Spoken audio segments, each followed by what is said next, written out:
Bonjour à toutes et à tous, nouvelle escale de autrices autour du monde. Cette semaine, nous nous arrêtons au Brésil avec Clarice Lispector, La Passion selon GH. Alors, je vous préviens tout de suite, ça a été une très grosse incompréhension, voire une déception. La quatrième de couverture est extrêmement élogieuse sur ce bouquin. Il est considéré comme un classique incontournable de la littérature contemporaine brésilienne. Quand j'ai vu ça, je me suis dit, génial. J'ai regardé les autres avis sur Internet, tous les avis sont extrêmement élogieux et dithyrambiques. Spoiler alerte, je n'ai rien compris à ce livre.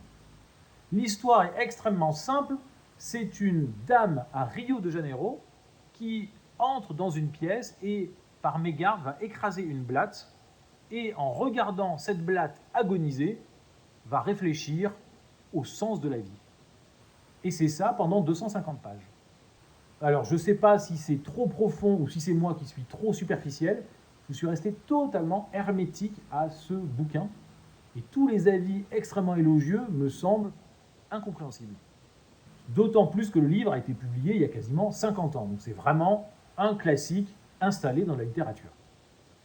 D'habitude, vous le savez, je vous lis quelques phrases pour que vous puissiez vous faire une idée du style. Là, je vais faire différemment. Je vais vous lire une page entière du livre, que je vais prendre au hasard. Je vous lis la page en entier, vous vous ferez votre propre opinion. Accrochez-vous. Je n'aurai plus jamais de repos. J'ai dérobé le cheval de chasse du roi du sabbat. Si je m'endors un instant, l'écho d'un hennissement me réveille, et il est vain de ne pas y aller. Dans l'obscurité de la nuit, ce halètement me hérisse. Je fais semblant de dormir, mais dans le silence, le coursier respire. Il ne bronche pas, mais respire, attend et respire. Tous les jours, ce sera la même chose. Dès le soir venu, je me mets à devenir mélancolique et pensive. Je sais que le premier tambour dans la montagne fera la nuit. Je sais que le troisième aura déjà roulé dans son tonnerre. Et au cinquième tambour, je serai déjà inconsciente dans ma cupidité. Jusqu'à ce que, à l'aurore, au dernier tambour très léger, je me retrouverai sans savoir comment près d'un ruisseau, sans jamais savoir ce que j'ai fait, à côté de la tête énorme et fatiguée du cheval. Fatigué de quoi? Qu'avons-nous fait qui trottons dans l'enfer de la joie? Il y a 2 siècles que je ne monte pas.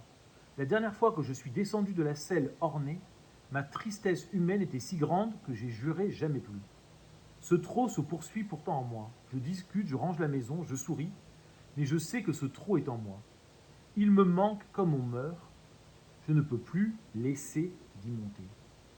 C'est moi ou vous aussi vous n'y comprenez rien? Voilà, est-ce que vous l'avez lu? Je serais curieux d'avoir d'autres avis, notamment des gens qui l'ont aimé. Est-ce que c'est moi qui suis passé totalement à côté de ce bouquin ou pas? En tout cas, c'était notre escale de la semaine, une escale surprenante au Brésil. Clarice Lispector, La Passion selon GH.